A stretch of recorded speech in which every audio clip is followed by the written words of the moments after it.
This episode of New Politics was released on the 22nd of November, 2025, and produced on the lands of the Wangal and Gadigal people.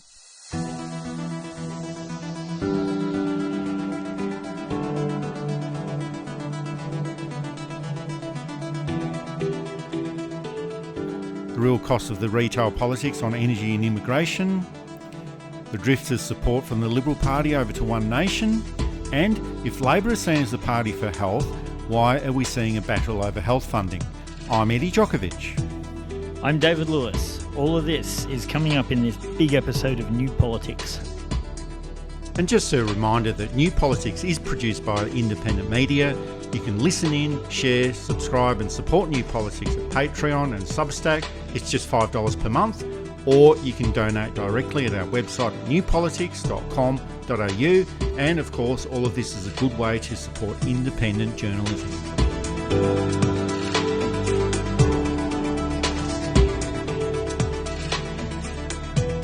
In the coming weeks, we will release a migration policy, the broad principles of such a policy, that demonstrates what I have said from the get-go, which is that this country's migration numbers are far too high and this needs to be addressed as a priority. Fresh from rejecting the net zero by 2050 policy, the Liberal Party is now starting to target some other areas, and it's now going for immigration and asylum seekers, which seems to be the break glass in case of emergency issue for the Liberal Party. And there are quite a few emergencies for the Liberal Party at the moment. They got walloped at the last election. They're really struggling in the opinion polls. They've got all of these internal dramas going on and personality clashes, and all of these separate issues have been going on for some time, but it's just that it's starting to all come in at the same time right at the moment. And if you can just put aside those dramas for the time being, just for a short period, we have to look at what the Liberal Party is actually doing here. And it's essentially a retail style of politics that caters for people's prejudices or uninformed opinions rather than trying to address the issues. And on net zero targets, well, it's just going for the base appeal, opposing just for the sake of opposing.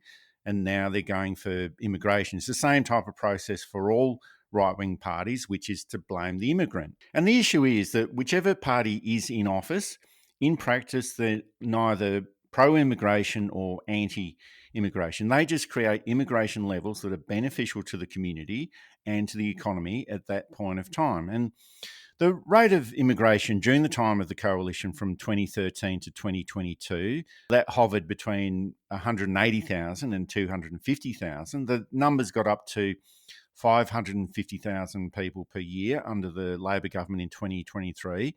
But these numbers are just making up the numbers that were lost during the early stages of COVID. And during 2020, the net migration number was minus 94,000 people. But aside from that, there hasn't really been any change over that entire period, maybe over the past 20 or 30 years. And the number is set at 185,000 people for this financial year, which is the same as each of the final 8 years of the Howard government. So the intention of the Liberal Party to target immigration is just a ploy to find votes from somewhere.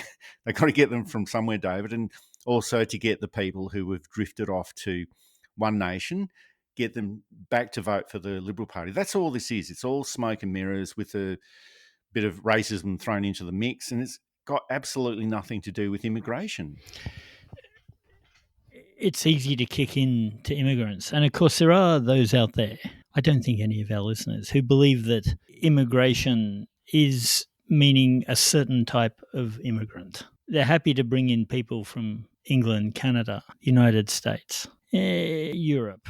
Less happy, but still not too bad. Italians, Greeks, Eastern Europeans, if they're of the right type of religion. Asia, not so much. Middle East, definitely not. Africa, definitely not. And that's when they're talking about cutting in immigration. That's what they mean. Now, I know that we have to be environmentally careful we can't have untrammeled immigration. We can't say, let's let 100 million people in, or even let's let 10 million people in, because Australia doesn't have the resources to cope with it. It will create a strain on education, on health, on law and order, on all of those, law enforcement, all of those important things. But to let in 250,000 people a year for all kinds of reasons too. Some immigrants come here to start a new life. Others come here because someone else has started a new life for them and they're bringing their family over. Others come because they've got to get out of their old life for whatever reason. It's very rarely criminals. Now, we've had criminal immigrants, but if we look at the statistics, there's no statistical difference between criminals who were born here and criminals who came here in terms of how many there are. And apart from certain spikes, usually for contextual reasons, no immigrant group has committed more crime than any other immigrant group. And the crime that they commit is low. They don't take jobs because people coming in create jobs. And it's an easy button to press. It's a more difficult button to look at properly. But when you look at it properly, and it's not that more difficult, immigration is on balance a net gain, particularly if it's well managed. Australia has the extra wrinkle that it's legislative. It's one of the few countries in the world where the immigration policy is law. In fact, it was the first law passed here, the first major law passed here, which was then called the White Australia Policy, not repealed till 1972. So 71 years of making Australia great again. And I will be fair, they had started winding it back in the late 50s through to from the mid 60s really. They'd started winding it back, but it was the Whitlam government that just drew a line under it and said that's enough. What the legislation means, though, is that things get complicated. Most countries have an immigration policy. We're going to take 250,000 migrants this year or however many. In America, you get a raffle and your name can go in, or you can be supported by an employer or have valid family reasons. Britain, they just say we're going to take so many and break it down from what countries they're taking it from. And it should be more about what skills they require their migrants to have, plus compassionate reasons, family reunions and things like that. In Australia, there's a law, so changing the policy is quite difficult, but the law can be overturned by the minister, and that power is only to be used in cases where the law is a bit difficult or when applied becomes unfair. Then we remember Peter Dutton with the never quite fully resolved au pair, where he overruled departmental advice to bring in this au pair for somebody for some reason, which we never got to the bottom of. So when it's done properly, and I know that there are millions of other examples where the minister's intervention from both sides has been a good thing. When it's applied properly, it's a good thing to help with a very rigid, and perhaps the thing is that we repeal the law altogether and just make it a part of policy. So this year we're letting in this many people and have a minister who can override a decision that the policy has made. Well, there is talk by the Liberal Party of wanting to slash immigration. Like, I still believe that both the Liberal Party and the Labor Party are pretty much agnostic about immigration. The number will be whatever is required economically at that time, but the Liberal Party is wanting to slash immigration to 100,000 per year. And this is the number former Prime Minister Tony Abbott keeps bringing up. And it might be great for all of those people who think that long traffic jams or packed trains are all caused because of having too many migrants. But cutting immigration to this level would actually destroy the country, destroy the economy. And I'm not actually pro or anti-immigration, but I am from an immigrant refugee family. If people want to come and live here, well, absolutely go for it. I've got no issue with that. But economically, cutting it to this sort of level, it would shrink the economy by at least 1%. Essential industries that are already suffering from worker shortages would probably even suffer more. It will wipe out future tax revenue. And while it might make the housing crisis just a little bit better in the short term, it would actually make it worse in the long term. So, my point is, don't believe everything that you're told by the Liberal Party. And they've got these big slogans that they rush over to Sky News with. That's what all of this is about. But if any of these policies were introduced, if they slashed immigration levels to the 100,000 that they're talking about, that would actually destroy the economy. And we've actually seen this sort of trick before. That great anti-immigration Prime Minister, John Howard, or at least that's what people thought that he was, anti-immigration. Well, he did slash immigration in the first 2 years of office back in 1996 and 1997. But for the next 9 years, actually had record levels of immigration of around 186,000 per year, which is the level for this year as well. And that's because once that political point was made, I think that Howard has always recognised the importance of immigration, but he wanted to make a political point. And once that political point was made that he is the anti-immigration Prime Minister, it just went up to record levels. And I think John Howard realised that immigration is an important part of the economy. So it was smoke and mirrors then, it's smoke and mirrors today. That's all this is pretty much. It was Peter Costello who tried to raise the birth rate, one for mum, one for dad, and one for the country, which, of course, was a tin-eared, one-eyed approach to this. Last I saw, children were expensive, and one child is dear, 2 children is twice as dear, 3 children. He had no real plans to help families who mightn't be able to afford 3 children. And of course, the number of children you have is a very personal choice, and it's none of my business. And that's the point too. Peter Costello shouldn't have been urging people to make lifestyle choices. From the party who thinks that government should be out of their life, they certainly make a lot of pronouncements on how you should live. It's a narrow-minded point of view. Well, it is, but that's what conservatives pretty much are. But my point is that it's the same sort of trickery, the smoke and mirror approach that's being used with climate change issues and energy. And the coalition keeps claiming that net zero will cost the economy $9 trillion. And this all relates to the retail politics side of this. They keep claiming that it's going to cost $9 trillion or $250,000 per person. And this is all retail politics garbage. And the real estimate just shifting over to the net zero policy, which they finalised last week, or didn't finalise really, but the real estimate of this costing is around $300 billion over the next 25 years. And that's around 3% of what the Scare campaign number is, or in other words, what the Liberal Party is saying about these costings is 97% complete crap. And it's probably, you could apply that to all of their policy announcements on immigration or anything like that. It's 97% complete crap. So there's a skerrick of reality there, but 97%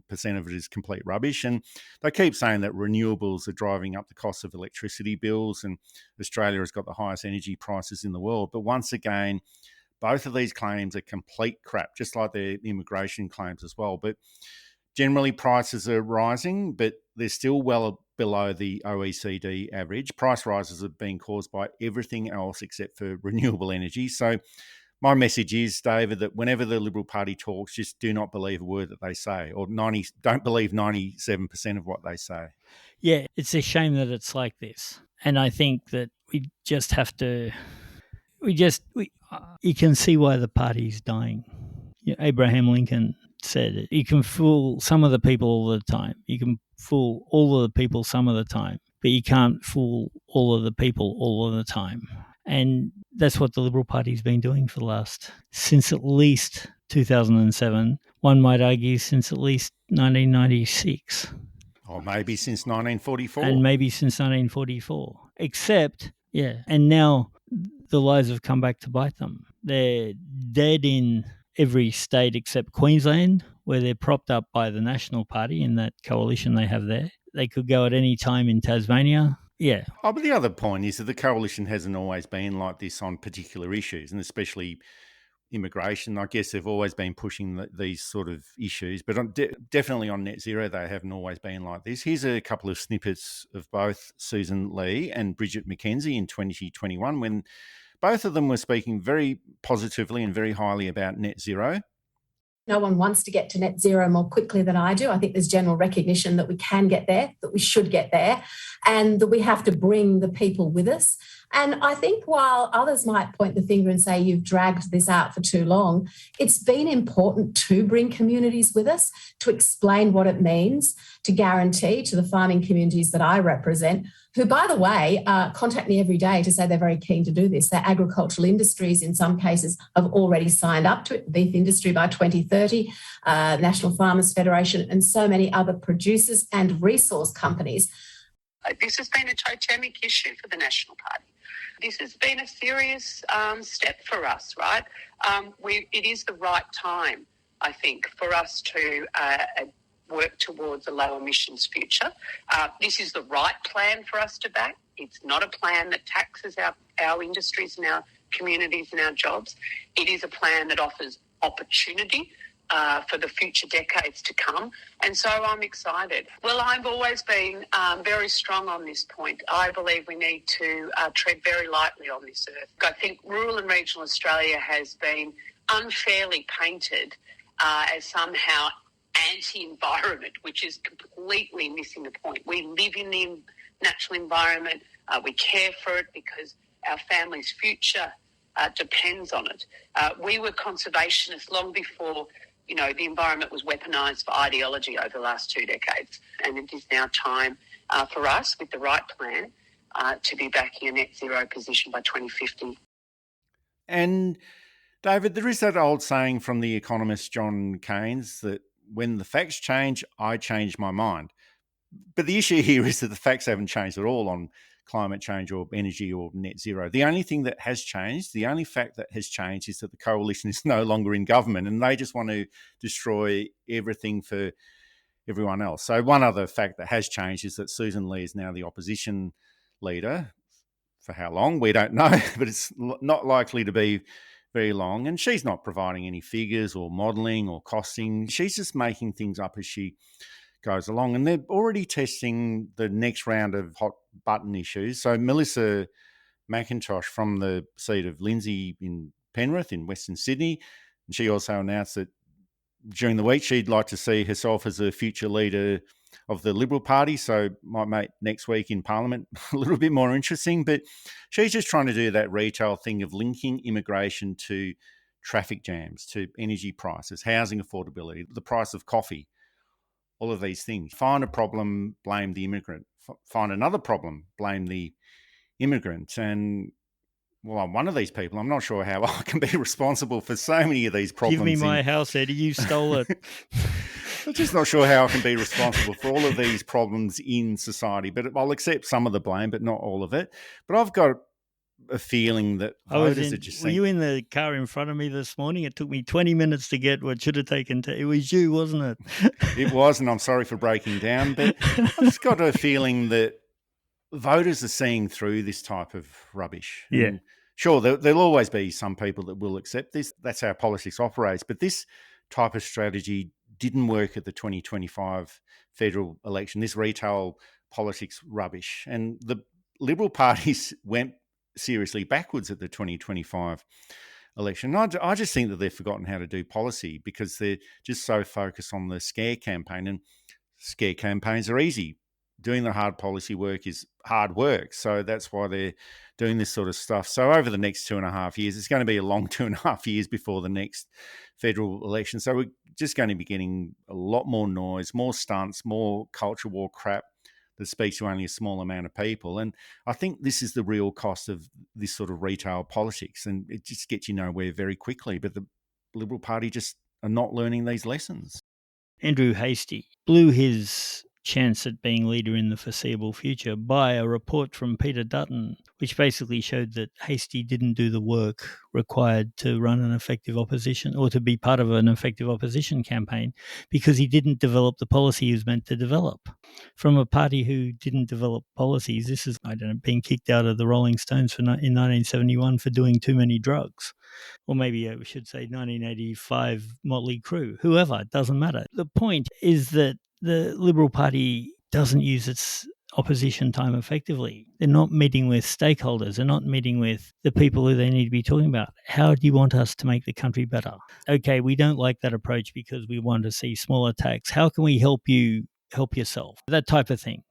And you come out with a consistent, philosophically consistent with your views policy, and the electorate appreciates that. And they mightn't vote for it, but they will vote for it in bigger numbers, if that makes sense. And while you're doing this policy, you might find that your mind changes. Actually, if we do have a fairer job seeker, so people aren't so worried about money and they can actually focus on getting work, we might get more people. So we'll put job seeker up, we'll put in all these other conditions so our base doesn't think we're just throwing money at the unemployed. And you also get used to working in government, because that's what government ministers do. So when you get into government, it's not another rabble. It's, we've done the work here, now it's time to implement everything. And how we implement it is working with the public service and all of that stuff, getting the legislation passed. And so it's not hard to grasp. It's hard work. Of course it is. Ask any good minister, and there's a few good ministers even in the current administration. But it's work that you need to do to be considered a valid government. Seems to me that they forgot that they got so used to not working and just getting into office that they forgot that the rewards of office aren't the winning of the vote. It's the passing of the policy. It's the legacy you leave. It's making the country a better place in whatever way you think that is. And that's what they've forgotten. Now, I'm very careful when I say Suzanne Lee won't last much longer because we didn't think Peter Dutton would make it to the election for very good reason. And given the results they had, maybe he shouldn't have. But that's another question for another day. It's going to depend a lot on Suzanne Lee's political nous and cunning and strategic and tactical thought and being able to manage her support, etc., etc. But falling back onto Sky News populism, embracing One Nation, which Howard did to a matter of electoral success. But what isn't understood is that Howard also collapsed the One Nation vote because he got a lot of people back into the Liberal Party because he started saying the things they wanted to hear. Immigrants are bad. There are too many dole bludgers. We don't like university students. Unless our kids get in, then we want them to have every benefit under the sun. And as a result, Suzanne Lee is in a desperate situation. And it's not all of her own making. She started off actually quite reasonable, and I thought they might be able to build back an electoral party from this. But till she can get the support of those who'll never support her, they're in trouble. This is New Politics with Eddie Djokovic and David Lewis, the best podcast on Australian politics and news commentary. You can support us through Patreon and Substack, and also find us at newpolitics.com.au.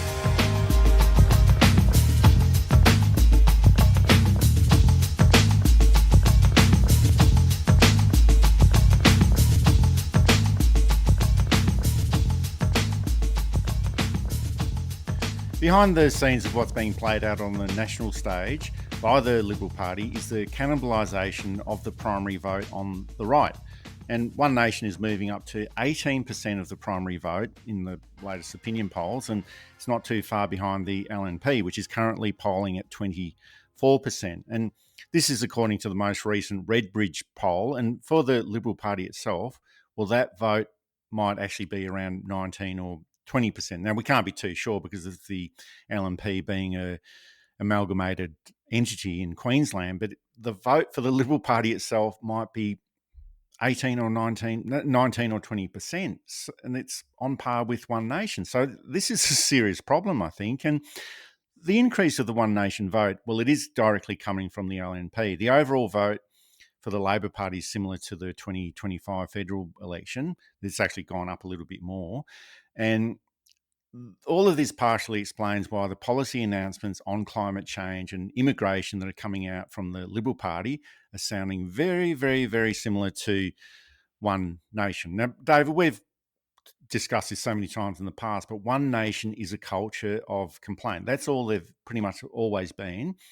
And that's okay for a fringe party that doesn't really need to offer any real solutions. But when one of the mainstream parties, such as the Liberal Party, starts to mimic that culture of complaint, well, that means it doesn't really have to offer any solutions. You just keep complaining about everything in society, and that means that it also becomes a fringe party. And this is always going to be a problem for the Liberal Party. And also remembering that Pauline Hanson was once a member of the Liberal Party and elected as a Liberal Party candidate all the way back in 1996 in the seat of Oxley in Queensland. And she was disendorsed by the Liberal Party a week before the election, I think it was, but she was still actually on the ballot paper as a candidate for the Liberal Party. So the Liberal Party is actually where Pauline Hanson came from. They rejected her 30 years ago. Now they're running over to her side again. And One Nation is like a hook that drags the Liberal Party down to its level, and I just don't think it's going to end up very well for the Liberal Party. I could be wrong, but I just don't think it's going to work out well for them. It didn't really before because it allowed for the feral right to take over. And I don't think enough political commentators in Australia quite comprehend, us as notable exceptions, quite comprehend how badly the Abbott-Turnbull-Morrison years damaged not just their governments, but the Liberal Party as a whole. And the right have gone to work. The new Victorian leader is from the far right. Mark Speakman will be replaced probably by a far-right candidate, despite the utter and abject failure as Dominic Perrottet as Premier of New South Wales. And of course, if I was a Liberal, senior Liberal, the one branch of the Liberal Party I would have a bit of hope in would be New South Wales. They held Labor to minority government. Now, I know there's a couple of other parties involved in that factor, but the Labor Party in New South Wales isn't very popular, and as we've seen over the last couple of weeks, isn't doing much to turn that round. And despite the presence of the O'Farrell, Baird, Berejiklian, Perrottet governments, they were able to keep Labor in a minority government. And with the election of Mark Speakman, a moderate, if I was senior Liberal, I'd be saying, yes, this is where we can win from. Instead, it looks like they're going to replace Speakman with another far mad candidate and watch the party get thrown into the waste paper bin of irrelevancy.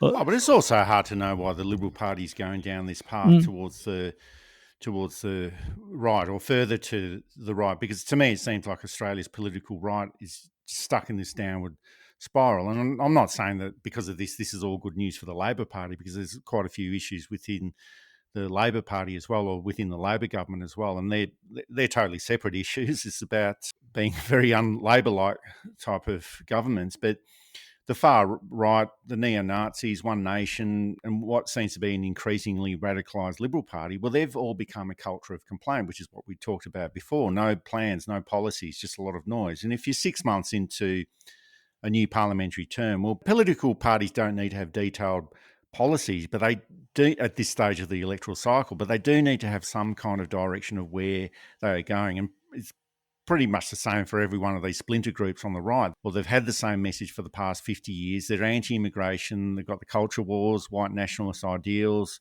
white supremacy. And there's nothing really new, but this is now where the Liberal Party wants to go and be a part of. And not, like I said before, it's just not going to end very well for them. And we talked about the November killing season last week, but it's already claimed a few victims in Victoria. Brad Battin is gone, even though he polled as the preferred premier by 45% to 34% to Jacinta Ballin. And I realise that the preferred premier rating doesn't actually mean that much, but still it's pretty funny.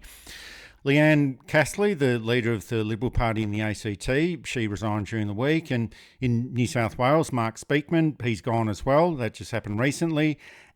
Susan Lee, she has insisted that she has been guaranteed to lead the party to the next election. Not sure who would have told her that, but whoever said that probably shouldn't be trusted. And with one more week of Parliament to go, and we might end up having a few more nights of the long knives, so let's just see how it goes. And we know that Angus Taylor desperately wants the leadership of the Liberal Party, but patience has never been one of his virtues, so can he wait until next year? I'm not sure if he will, or I'm not sure if he can, but I guess we'll find out what goes on there next week.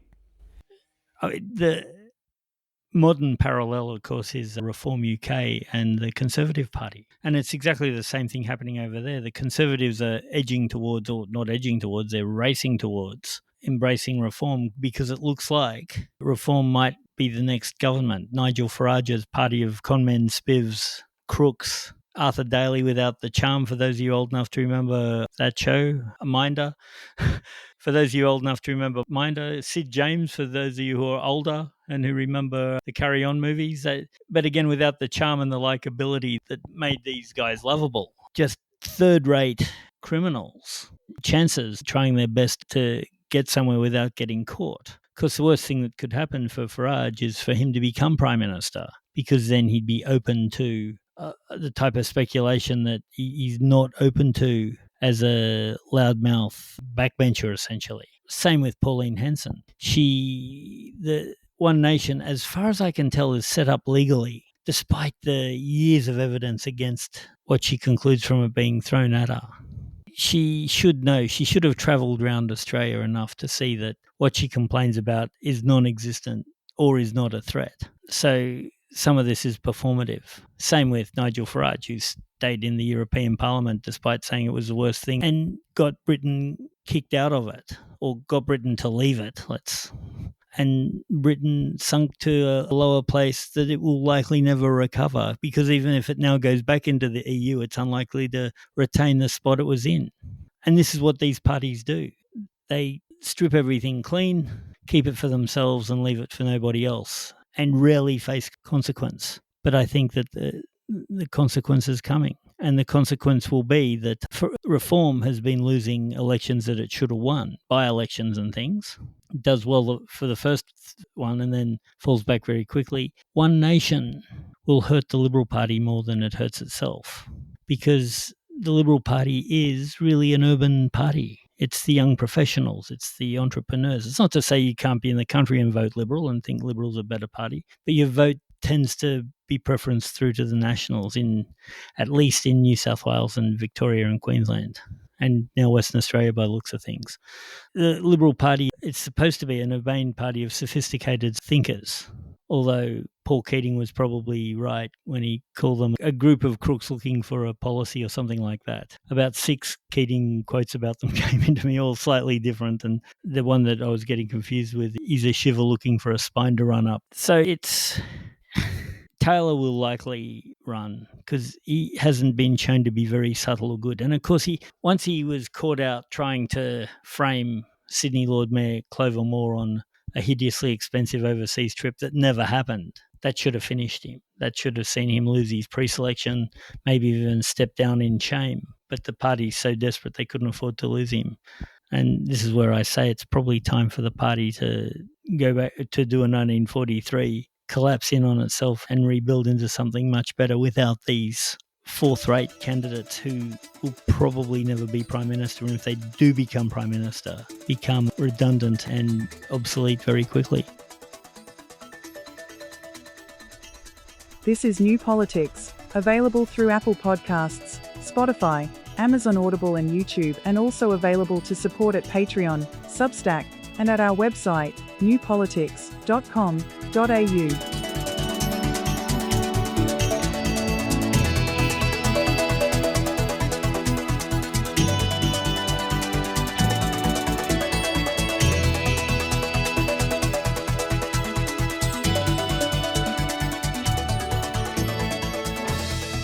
Anthony Albanese has been seeking to protect his own bottom line, writing to the states and territories, telling them to rein in their public hospital spending growth if they want the Commonwealth to pick up a greater share of costs. They're the ones that signed up to it, and so they should honour that. I think it beggars belief, because the question is, how do we do that? Do we turn patients away? The states came out in protest, arguing a deal for the Commonwealth to lift its funding share to 42.5% by the end of the decade was agreed to 2 years ago.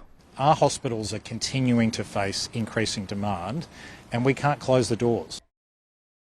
There is a bit of a brawl developing over health funding from the federal government to the states and territories, and it's based around an agreement for 2030 where the federal government promised to lift its share of hospital funding to 42.5%, and it's currently 36.8%, so there will be a substantial increase.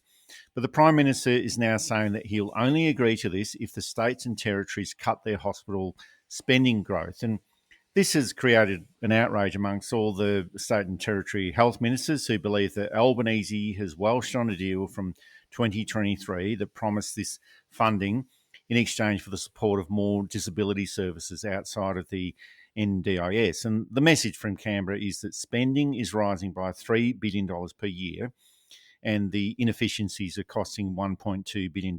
And these figures came from the Grattan Institute. And the federal government is saying to the states and territories, well, if you want that extra $20 billion over 5 years, you have to get rid of waste and inefficiency. And I'm not sure what it is, David, but this reminds me of the same language that was used by the Morrison government. But the reality is that health systems are under enormous strain. There's older patients that are stuck in hospitals because aged care options aren't available to them, and the federal government is responsible for that.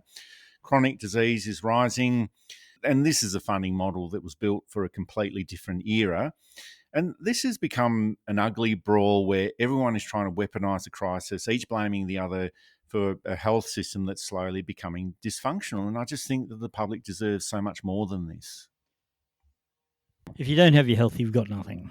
The pressure has come from ultra-rich people who actually pay less in private health insurance than they do in the Medicare benefit, even though Medicare is only 1.5% of your... And these people can easily afford that. And given a lot of them don't pay tax, they get refunds anyway and reduce it. But they'd rather give their money to their mates who do nothing. Private health adds nothing to the system of health that doesn't already exist in Medicare and wouldn't exist in the private system anyway. And it's like education. Why is the government helping systems that are built against their own product that is far superior? Now, of course, health takes away from paying for submarines we'll never get.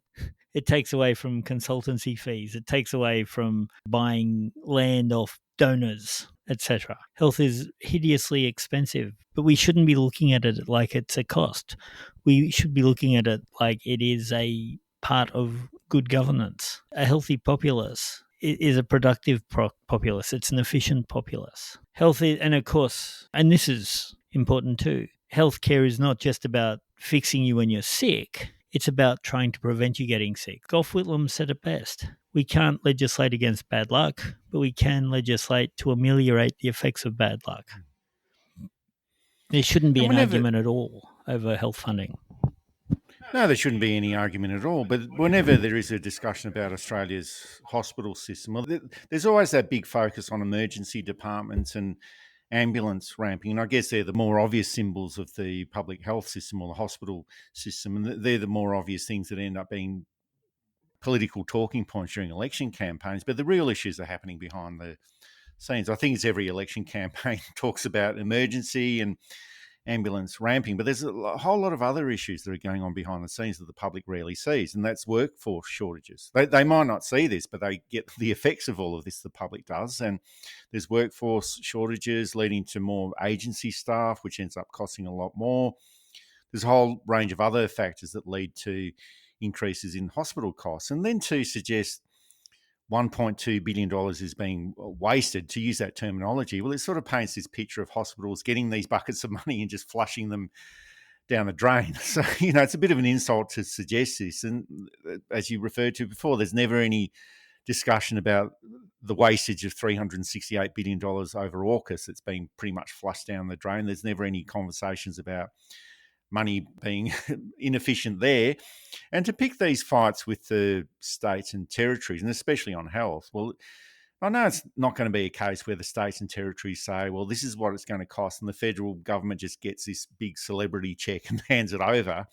And Paul Keating did, well, we're talking a lot about Paul Keating today, but Paul Keating did say that you should never stand between a bucket of money and the state premier, and there's going to be these ambit claims on all sides. But even still, a lot of this is based around standover tactics by everyone involved, and it's rarely based on good science or good health evidence. So the federal government, well, they keep saying that they want productivity reforms, which is a very neoliberal and Liberal Party-like thing to say.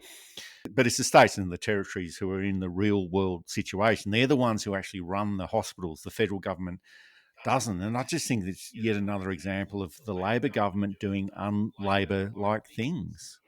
Yeah, I don't understand why federal Labor or state Labor are so opposed to health. In New South Wales, there are allied health professionals here who are paid 25% less than they are in Queensland. In mostly working in Sydney, which is a city that costs at least 30% more than Queensland, than Brisbane. Hello to all our Queensland viewers. I'm not disparaging Queensland at all at this point. I'm just showing the ridiculousness of the New South Wales situation. And in the middle of negotiations, turns out Queensland have decided that they're going to go for more again, which will put New South Wales further behind, leaving the government more expensive to catch it up. It's insane. And you'd think that being Premier of Australia's premier state, New South Wales, you'd want the best health system. You'd want the best education system. You'd want the most popular police force. you'd want the most socially active police force. I don't mean a bunch of communists, but I mean police who... Well, that might be an interesting thing. Might be an interesting Communist police force. Let's have it. But instead of turning up to one protest and bashing the life out of the protesters and another protest and letting those protesters who everybody hates let it happen and have them say the most vile things about Jewish people, the most vile things about immigrants.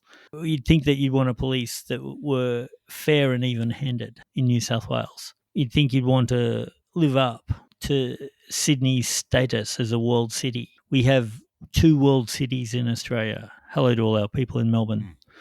You'd think that you'd want to show that well, off. Melbourne's on the pathway of becoming the number 1 city in Australia. Yeah. And if you've been to Melbourne, you'd think, look at all this rain. Well, number 1 population. Well, number 1 population, yeah.